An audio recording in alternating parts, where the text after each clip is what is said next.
What's going on, everybody? Welcome back to the channel. Today, we're obviously in a little bit different of a scene. We're not down at the tracks like we normally are. We're actually in that corner around that edge of that mountain where you guys sometimes see on the upper level. We're actually doing mountain work, and, well, I thought I'd take the time to show you guys my entire process while I have everything exposed and really explain in depth how I do this. So you guys can visually see how I do it instead of just being told how to do it. I'll show you guys visually how to do it, and then we'll also show you guys the plaster I use, the way I do my plastering, and then also the way I paint. And then we'll show you guys my um, process of making brick walls for my tunnels and my walls for pretty much anything else, entrances or brick pews or anything, right? I'll show you guys the process of how I do that in this video. So without further ado, let's go ahead and let's jump right into it. Right, so right here on your screen and also in the pinned comment below is the list of items that I recommend you having. That's what I use overall. So there's some options there, obviously optional, you can see that. So pick up what you want, pick up what you're going to use. Talk about the process of this. Now, to make a mountain or hill or rock, I like to go with cardboard tack, with the tactic of cardboard and paper. Paper, basically. It's like a heavy-duty paper. So the best way to do it is to, of course, figure out your form. Figuring out your form means basically how do you want it to look, roughly. So the best way to do is to go to your highest point of where your mountain's going to be and put some wood up in there, or even where there's going to be large, flat, open spaces. So, inside this mountain, up at the top, there is a piece of wood that is holding it up to basically keep it secure. There's 3 of them, basically in a U shape. That just gives this the strength and kind of like a head to reach up to, and allows me to shape up to that point. Another thing is that once you get that done, make sure you either wood glue it down or screw it down however you right. Now you're going to start by either, if it's near a track, make sure you have enough clearance between you and that track, right? Because if you have overhanging cars, like for example my Challenger or my 20 or my 60-foot passenger cars, right, there's a lot of overswing or even inside swing of that locomotive that goes over the curve that can actually and almost has actually hit this mountain before, which is why I'm redoing part of it along the backside. So just be aware of that as you do this process, because trust me, there's been multiple times where I have started to do work and forget to check the clearance and then had to tear it down. So just make sure you always check clearances on everything you do. Even if you think you have enough clearance, always add, I'd say, about another half an inch to an inch of clearance on top of that, because you may not know what you're going to buy, right? I mean, I didn't think I was going to be buying 68-foot passenger cars, but yet here I am. Nor did I think I was going to be buying ST78s, but here I am. And now I have to go ahead and redo this curve because my overhang is so much. So I just really recommend just doing that, making sure you have all of your clearances. And now that we've done that, let's go ahead and talk about the process. So obviously you can see here very visually, I have a lot of cardboard, right? Cardboard is great because cardboard, you can cut it super easily. I like to use a pocket knife. You've seen it before. It's my blue, actually, I wonder if I can, it's this knife right here. This is a Razor SX5. It's a great knife. It is just honestly a wonderful knife. It is made by Outdoor Edge. I don't really know what that brand is. It was a gift. However, it's a great knife. They have interchangeable blades, so I have about 10 of these microfiber blades, micro blades, micro blades that come out. I have about 10 of them. So,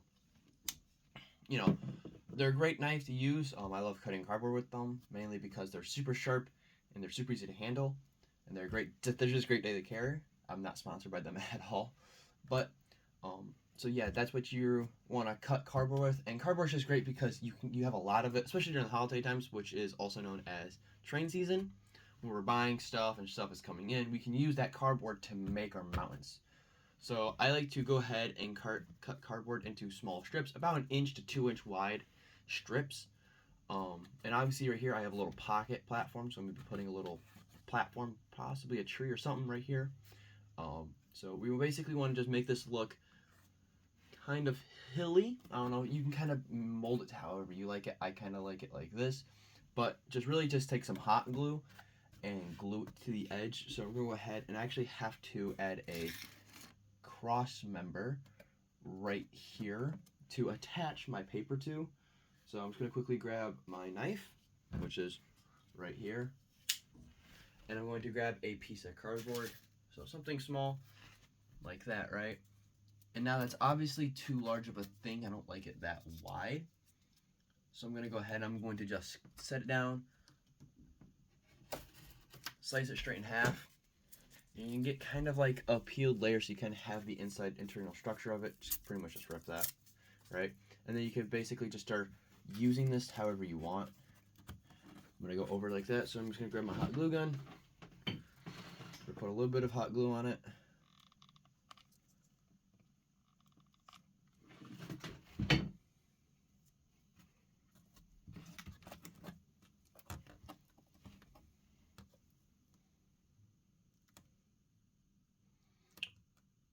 Just let it quickly dry. Just make sure, it just doesn't fly off or, come off, whatever. Just make sure it looks good to your standard, how you want it to look like. Obviously, we're all going to have different tastes. This is how I'm going to be doing mine. So there's that. And then the next step is that after you build your cardboard frame, which all of my mountains have this exact same structure. This one does, the one in the back does, all the other ones I've made all have the exact same structure of wood points and then cardboard. And then next is going to take, I like using this paper. I have a roll of it actually. You can pretty much, I think, buy this at like a craft store or at like another home improvement store or whatever. Just rip it.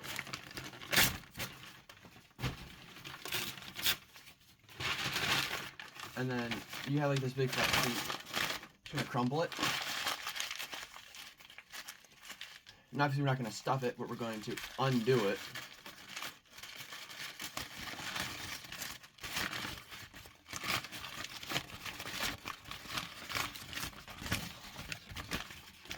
And now we kind of have like a rocky-like texture. I like to go ahead and I like to do it again.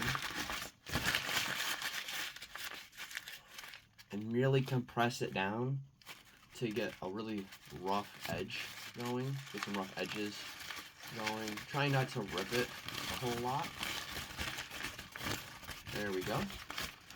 Now we kind of have a more rocky texture. And basically you're just going to lay this across, but we're going to be hot gluing it across. So I'm going to be moving this box card. And obviously you don't mind my shadow. However, we're going to just figure out a way to lay it across here. So I'm going to be ripping it into more of a manageable strip. Like so. Kind of ripping off edges that I don't think I want. And if you always need to add some, you can always just add some. Super easy. I'm basically just going to be covering it up like a big band-aid.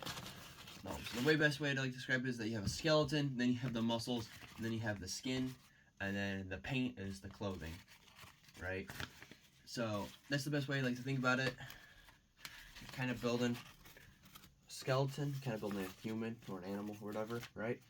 So we're going to figure out basically the best way to lay it. We're going to just hot glue this to the curvature of the layout. So I'm going to go ahead, I'm going to grab hot glue, and I'm just going to start lathering this all over it, pretty much, right? Just like so. Just like that.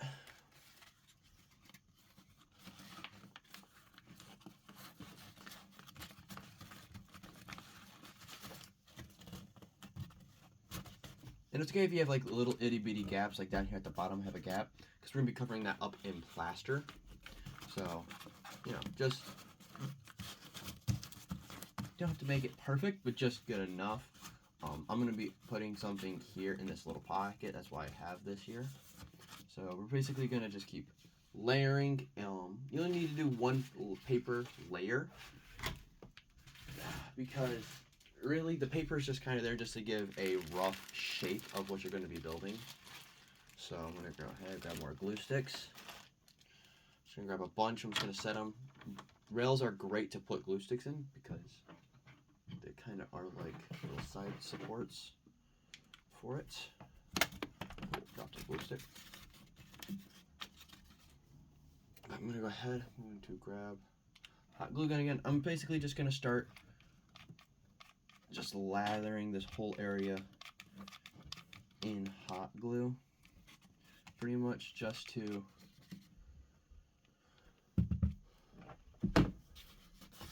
make sure that it has enough hot glue, first of all, and also just so the paper just stays attached to the cardboard cutout. So we have obviously some holes down here at the bottom, so I'm just going to rip more paper, and we're just going to keep doing this process over and over and over again until you're satisfied. So I'm going to go ahead, I'm going to cut, and I'm going to cover this whole thing up, and we're going to cut back to the finished product, I guess. The papered product. That's what I'm going to call it, the papered product. Alright, so now that we have went ahead and you can see I obviously attached some rocks. I attached mostly here in this valley. I attached one right here, one right here, one right here. There's one right here. This one's new. And there was also one on this backside that you guys can't see. So now that we went ahead and we attached those, now I'm going to show you my plaster of what I use. So I used to use drywall compound and it worked fine. However, it didn't give me the texture I was chasing. So I found the best thing is plaster of Paris. This was a highly recommended thing I saw online, and so I thought I went ahead and checked it out, and then I have done every mountain with it since then. So here it is. It comes in a giant pile of powder, bunch of powder. This does set very quickly, and it is also very, very powdery. It's probably as fine as powdered sugar. So it does fill in gaps very easily, but also works really well. And you're told to use water. I don't like using water because I find the water consistency is a bit smooth, and it ends up running. And I like having a little bit more of like a clay. So I like to actually use Elmer's glue with water.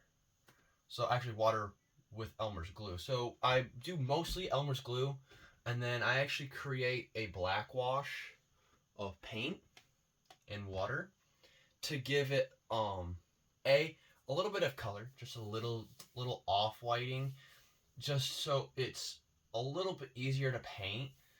When you have pure white and you see it, it's a little bit harder to hide. So when you have a little bit of a gray texturing and gray coloring in it, it's a lot easier to do it. So that's what I'm going to be doing. So I have a bunch of it here because I'm going to be doing a bunch of rock work. I'll do all of this, and I'll start with right here in this section right here for you guys, just so you guys can see what I'm doing. So I'm just going to straight up just put this up in here, and I'm going to just start dumping glue. And then you can either use your hands or you can use a stick. I would use a paint stirrer if I were you, if you wanted to mix it. However, I do not have a paint stirrer. So I'm just going to go ahead and I'm just going to start dumping glue. There we go. And then I'll add just a dash of water right now. And I'll just start mixing this. I'm basically going to start kneading this like flour and kind of powder. And it's going to create this sort of like you're going to have not a well mix, it's going to be very clumpy. So I would actually recommend getting either hydrogen peroxide or really work with your mixture for a little bit and kind of help try to start kneading it and folding it, because you can see there is that texture that we're looking for in there. However, it's a bit clumpy, so adding a little bit of IPA, some rubbing alcohol of a higher grade, is not a bad idea for this. But like you can see, my hand is like literally like clay faces from DC Comics, just super clay. So I'm just gonna pretty much just pour the water in, and this is going to dye because it's black, and it's going to smell a bit because it's black.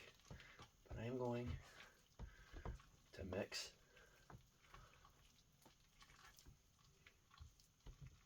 I really want to, you basically want to get rid of a lot of the clumping, and I'm trying to go for a gray color in here. And there's actually still some powder I haven't even touched yet on the bottom. So make sure you're just like really getting the bottom of your bowl, because I actually have a lot of plaster that has yet to be touched by this. So I'm really just trying to work the powder. This is pretty much like sludge.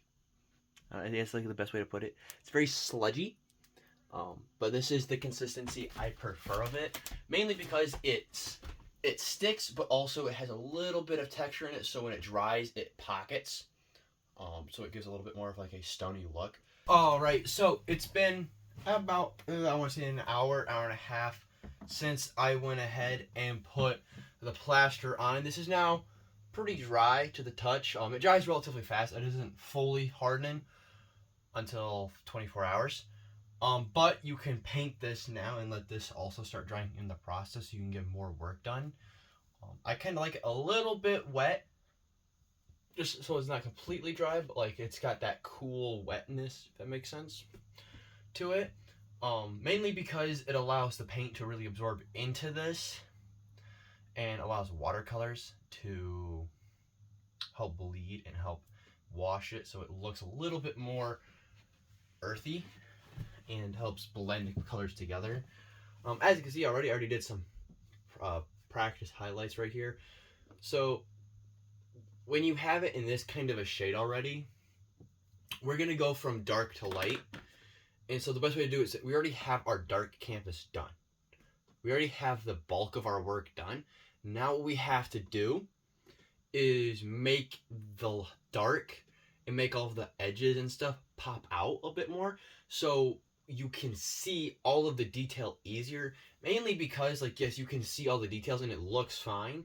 However, when you pop out gradients and you bring out these edges a bit more, it helps force your eyes, and it helps force the camera and force perspective of this area, and helps force the edges out, so you don't have to look so hard. And especially for cameras and stuff, like what I'm using right now, my Samsung phone, it just allows it to pick up on edges and picks up on texture a lot more than just having a blank canvas. Like, you can see all the detail, but you can see a little bit more when the edges, or like the big parts of it, are stuck out, which allows more definition and more detail to be added. And also, it also just helps to add rock variation, because no two rocks are the same, so we're just adding color to help break up rocks and help break up gradients. So the first thing I like to do is I like to start off with the median, which is Elephant Gray Apple Barrel matte paint. I just put some on my table right underneath my track because this is going to get painted. And I just pretty much, I like using a fan brush, or you can use any type of brush really. I like taking it and I like kind of just finding edges that kind of pop out to me. So like this down here, I like to run along that edge and just kind of pull them out. And it's just a highlight, like I said, just like the parts of what we are trying to pull specifically out, because it does help bring some life and texture. And the cool thing about the fan brush is that you can then go over this with the fan brush and kind of help blend the rock in with the surrounding rock. Because right there, like, it used to just be really, like, streaky, which is fine. But with the fan brush, you can get really specific of where you want the paint to be. And then you can just rotate it.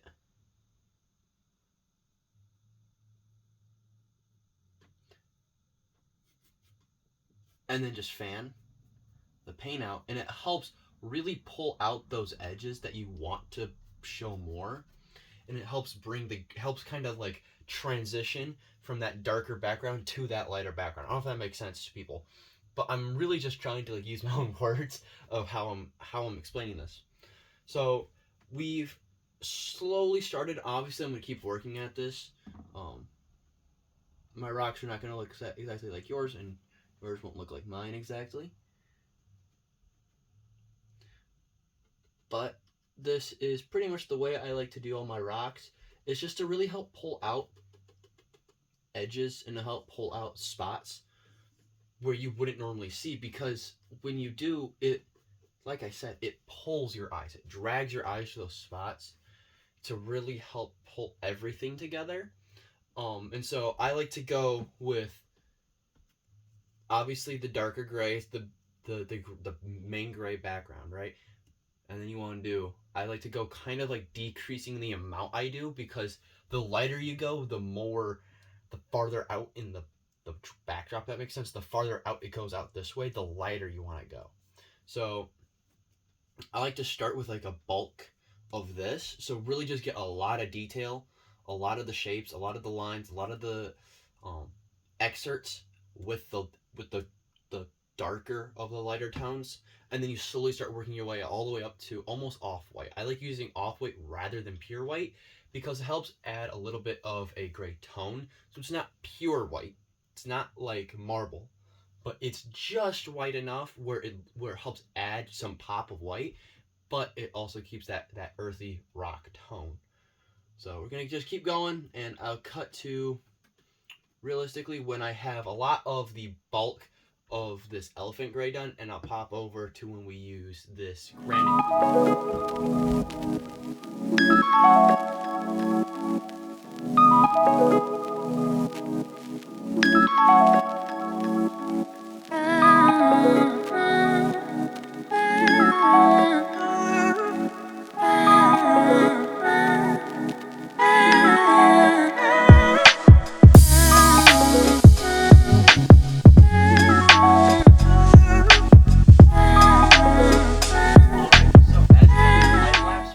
And we did most of the elephant gray.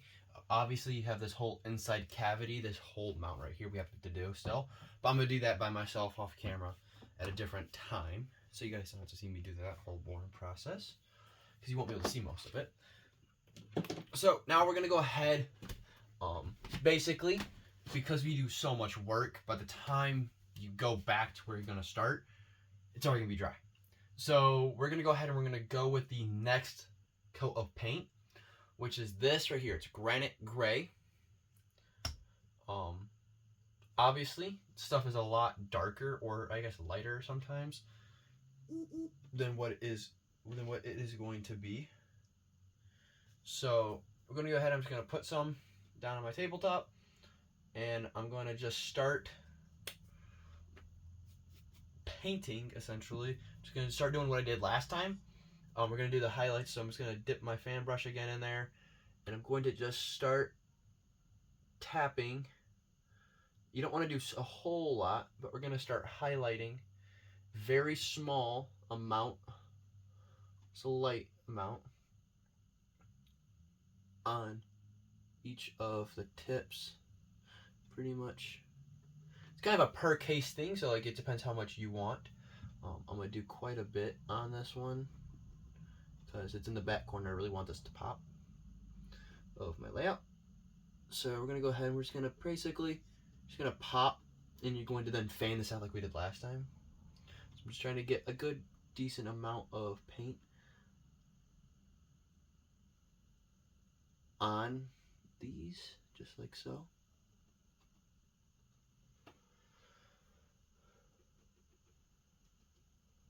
Like that. Don't mind my feet. Just check and make sure I'm still recording. We're just gonna go ahead and we're gonna just keep tapping away, highlighting these points on these rocks, because it helps bring out, of course, the shape and look of these rocks. I'm going to be doing just stuff like this.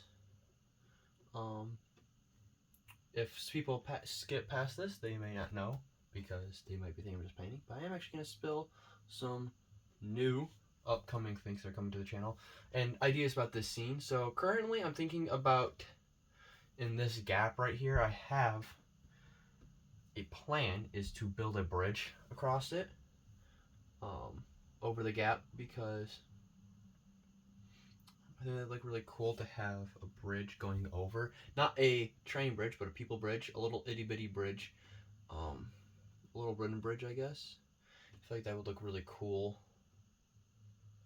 along the edge right here, going over here, and then how it go up to this corner back here. It would really just, I feel like it would help make a sense of direction, and I'll put a path and there's a ladder and stuff going down. It will come all the way over here. I think it's gonna look really cool, with the woods scene I'll be building. So yeah, so people who skip don't know that we're doing that. So that's gonna be an upcoming video. It's just me working on this scene, really, but it's gonna look, I think it's gonna look really cool. So yeah, we're pretty much wrapping up right here with this.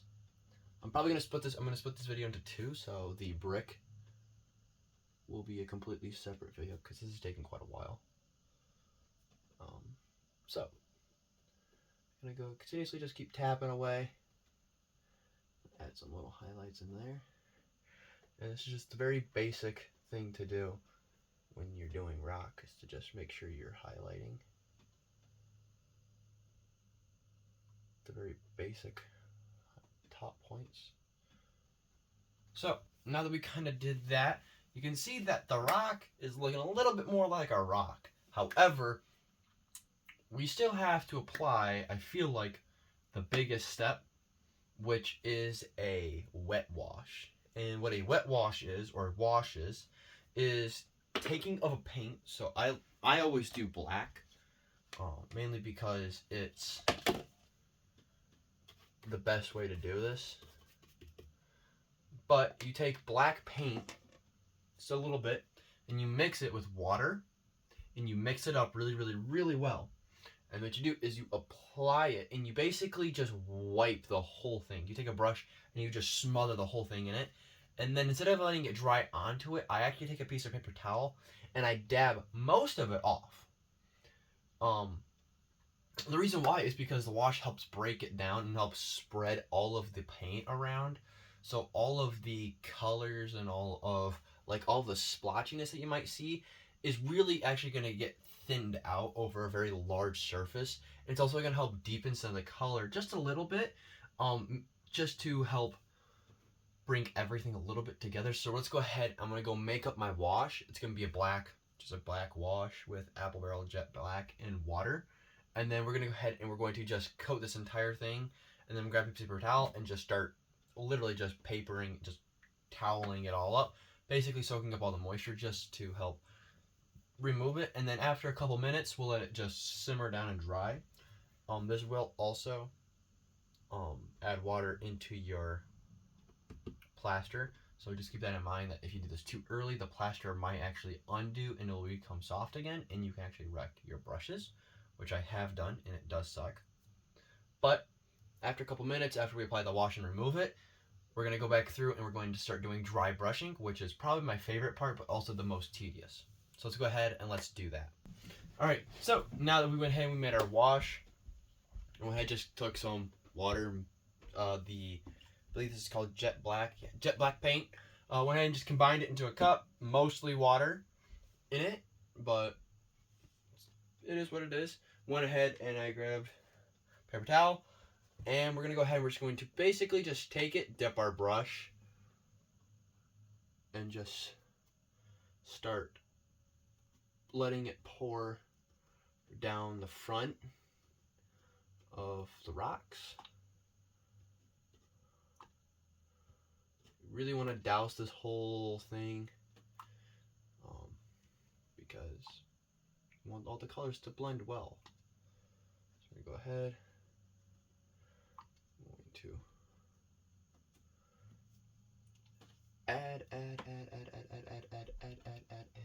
add tons of water to this.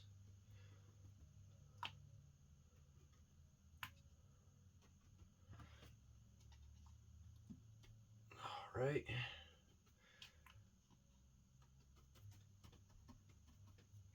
And now I'm going to go ahead and we're just going to just start. Add one more thing on this side. Some on this. Add some right here in the front. Some on this ledge. All right, now that we have a rough amount on there, I'm going to go ahead and I'm going to just start swiping away. Swiping and just kind of patting too.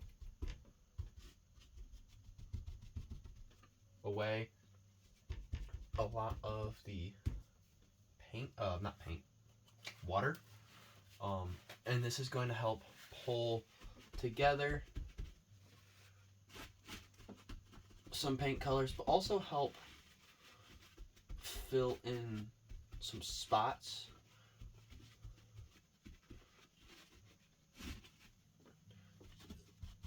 Kind of like this. So you can kind of see right here in the middle, it's doing what it's supposed to, which is kind of help blend paint together.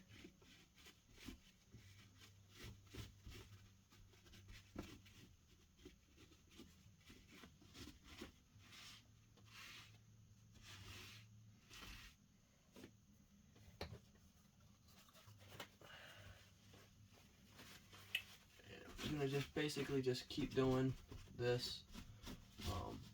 I'm gonna go ahead. I'm gonna add another coat on of the wash, but at a different point. So I'm gonna start from like right here. I'm gonna start from like right about here, and I'll just start doing this, and then I'll actually run my brush down at this time. It can help spread out the paint a little bit. The wash, wash. The wash, just like so. There we are. And then I'm going to go ahead, I'm going to take some more, and I'll just start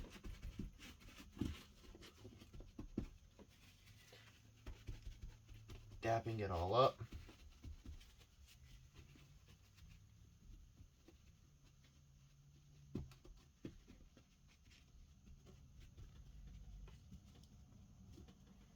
Just like so. And this is the very base work we're doing here. There's tons you can do with this. So much you can do with this style. We're pretty much just trying to just get the very base idea down. And we're going to come with some more wash, and I'm going to hit this side again.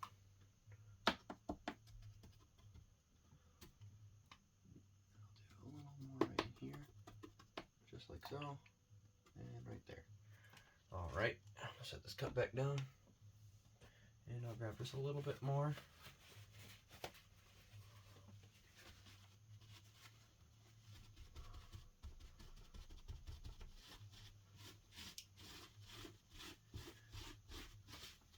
Just like so. I'm going to just start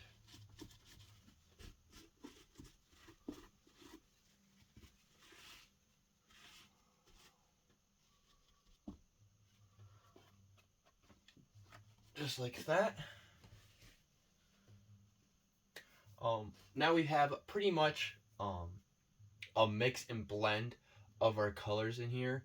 So you can kind of see we have some lighter highlights in here, but it's kind of all been blended, kind of like a half-done milkshake, chocolate milkshake, where you have part of that white, part of the brown chocolate, and you have that middle light tan, kind of, that would make sense. You just have like this mix. So we're gonna go ahead and we're going to let this dry now. After it dries, we're going to come back and we're going to apply our dry brushes and a little bit of more highlights just to help kind of bring out a little bit more of the color in this, just to break it up. And then this scene will actually be almost ready to go for this wall. I still have to do all of this side, so I'll do that while this is drying. But yeah. All right, now that it's been a bit and the wash has pretty much dried.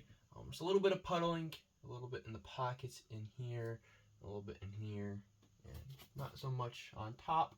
But overall, the wash has been done, and you can actually kind of see some color differences in it. Right here, like along these ledges, you get some darker spots, kind of simulating some dirt and buildup of dirt and grease. And when steam engines smoke, go up and the ash settles, it clips onto the edges, so it looks a little bit more realistic. Overall, this looks really, really good. I'm super happy with it. Now we get to do the fun part, which is dry brushing. Dry brushing is pretty much where you take paint. On the end, I like to use, of course, the fan brush again. So you take paint and you pretty much get rid of almost all of it off the tip of your brush, and you just start basically just going back and forth really, really fast on it like this to highlight edges and to kind of help pull a little bit, so it adds like some color and also helps bring out detail. So we're going to go ahead, we're going to do the same process we did before. So I'm going to use Elephant Gray. There's a car driving by. I'm going to use Elephant Gray. I'm going to sit up a bit more, and we're going to go ahead and we're going to just take this, and I'll show you up here. I'm getting rid of almost all the paint on my brush. And then I'm just going along here, a very small section, and just slowly working at this, helping to pull out the edges.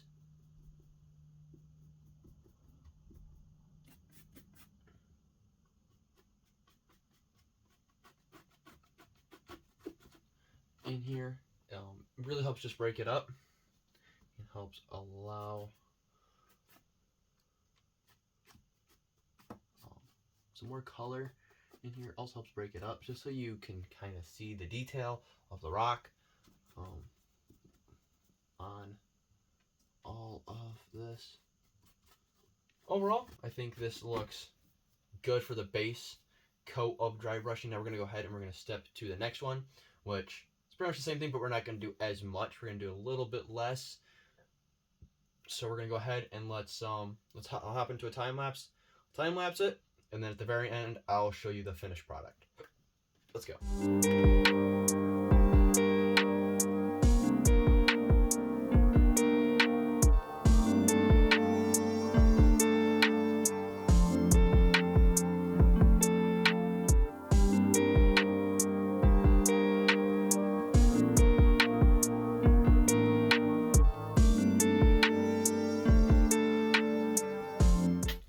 Alright guys, so here is pretty much our finished product. I'm going to keep doing a little bit of work here or there at it just to kind of help lighten some things up, maybe darken some things here or there. But overall, that is pretty much the process of how I go about creating my rocks. Of course, resin casting rock is also a way to go,